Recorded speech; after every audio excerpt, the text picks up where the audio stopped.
Bill Snyder isn't exactly an overzealous Mike Gundy, I'm a man, I'm 40 type. 10 a.m. on Sunday morning. Hopefully the man upstairs will be forgiving if no fans come to Sunday service. That's a slam dunk on my coverage here in Salt Lake City. Chris Frye, Cake Sports. Well, if you had Matt Castle on your fantasy football roster, then dump him. You know that old saying, in order to win, sometimes you got to learn how to lose. Well, the Lightning, they've lived by that mantra for the last 5 seasons. Boxing, just so pure, so pure. Shots like that. Pure what? Power right in the kisser. The Chiefs in the 2010-2011 season with a 10-7 record, an AFC West title, and respect from their peers in the NFL. Brown's past continues to be the hottest topic of discussion. His recruiting process, his time with the Vols program, his departure at Tennessee, and his arrival at Kansas State. Hey, it could happen. All eyes were on the Wings tonight, not just here in Wichita, but all the major indoor soccer league was watching as well. So, hey, guys, no pressure. Well, you want to talk about difference makers. How about today's Cake Sports Athlete of the Week, Sydney Eck out of Andale? Mike Kirchhoff has more. Also, the Wichita Thunder in Tulsa tonight trying to get a win over the Oilers. They're 1-3 over Tulsa this season. Wichita Wings in action tonight over at Hartman Arena taking on Norfolk. Wings trying to get their first win of the season. And UAB, they've got a hometown kid on the roster, Quincy Taylor, number 25. Hopefully we can catch up with him after the game, get his thoughts on coming back home. Highlights and post-game reaction of tonight's contest tonight at 10. We are live at Intrust Bank Arena. Chris Frye, Cake Sports. There you see it, folks. Live and in living color, the Wichita Wings logo for the highly anticipated return for the Wings tonight here at Hartman Arena. A contrast of styles between both of those squads. You're talking about a stout defense against a high-scoring offense. Welcome back to sports. We are live at Intrust Bank Arena for some pre-Thanksgiving hockey with Missouri coming to town as the Thunder hosting the Missouri Mavericks. More in this contest in a second. Got some big breaking news coming out of Kansas City tonight regarding a position under center. Looks can sometimes be deceiving, and Southeast High swimmer Dylan Lee has received more than his fair share this season. When he gets out of the water and they see that he is special needs, I think they're shocked because he's such a good swimmer. The junior is one of the Golden Buffalo's top swimmers, ranking 3rd in letter points. I love the short east, swimming, and fast, and this is two friends, and go the water, go dive. This here is my heart. You would never tell that there was anything different, and that's the other thing about him. As a young man, he's very, very capable. Dylan has been more than capable of holding his own in the pool, which makes him a true competitor. He's kept himself there, engaged, which in a sport that causes pain, it's hard for people without special needs to stay engaged. At the end of the day, to Dylan, it's all about the people who care about him the most. You love your teammates? Yes. Yeah. I like the team. I love you so much. As my friends and anything, I like this swimmer. I like it. The jury is still out on this year's rookie class for the Chiefs. Talent-wise, well, there's really no comparison to last year's bunch. You're talking about game changers, Dexter McCluster, Javier Arenas, Eric Berry, and Tony Moyaki. But if this year's class can surpass the success of last year's bunch, well, then better days are ahead for Kansas City. As for the now, just 2 days into camp, the thoughts of players and head coach Todd Haley on the rookies, well, they're still neutral. As a group, I was encouraged. I wasn't discouraged in any way, shape, or form. It's just really too early. You know, what the level that I'm trying to evaluate them on right now is pretty simplistic. You know, what kind of condition are they in? What have they been doing? What do they need? More transactions from the Chiefs on Saturday, and the depth issue on the defensive line, well, has been solved with the signing of nose tackle Kelly Gregg from Baltimore. He signed to a 1-year deal. And another tidbit, Gregg was born in Wichita.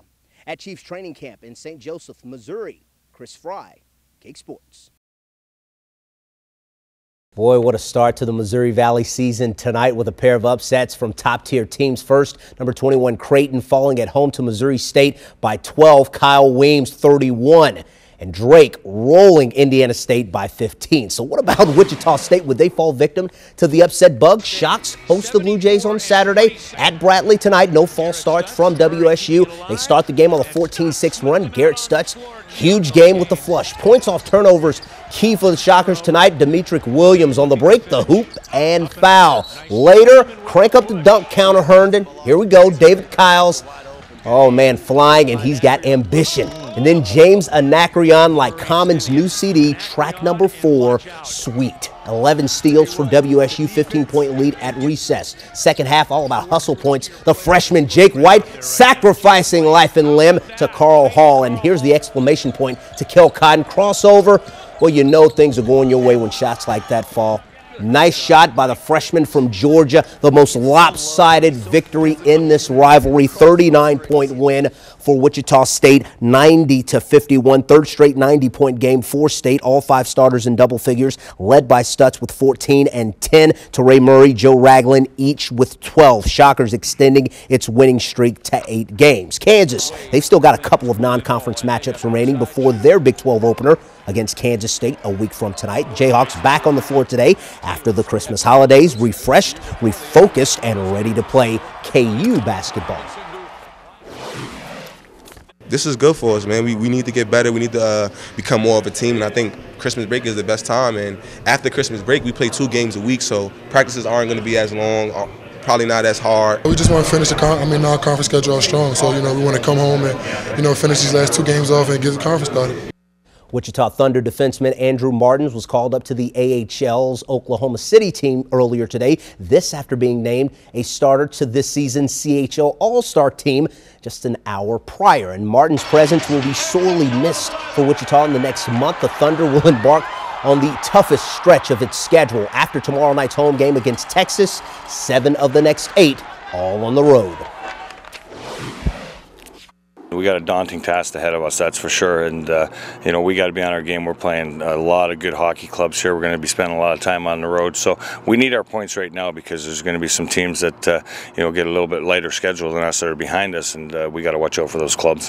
The Wings back in action off a 12-day break tonight in Missouri. They give up 6 fourth-quarter goals, to fall 10-7. The rematch back here in Wichita on Friday night. Great finish to the Military Bowl tonight. Air Force down a score to Toledo late in the game. Falcons, they score on this 4th and 2 call, so now the Force down 1. So it's an extra point, right? It's a fake. The holder, oh, he doesn't know how to play the option. And then the kicker does his job in kicking the ball out of bounds. Toledo wins by 1 over Air Force. Speaking of bowl games, 9 days and counting from the Cotton Bowl, K-State and Arkansas. Of course, Cake will be there for all the festivities. We'll begin coverage early next week up until kickoff on Friday evening. And don't forget, Cotton Bowl special Thursday night, January 5th at 6:30 with the 2 guys you're about to see in right now. Yep, there you go. I'm excited. We'll be there. And, yeah. Look forward to the special. Look forward to the game. A lot obviously. of stuff, social media. Check the website, cake.com. We're going to inundate the website with so much material.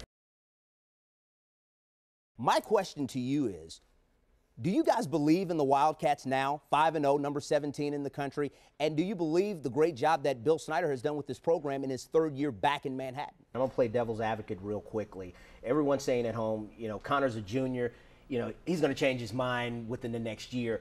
Convince me and the viewers at home that this is a rock-solid pick, that you will be a Kansas Jayhawk in 2 years. A loss is never a good thing, but it takes a lot of pressure off you.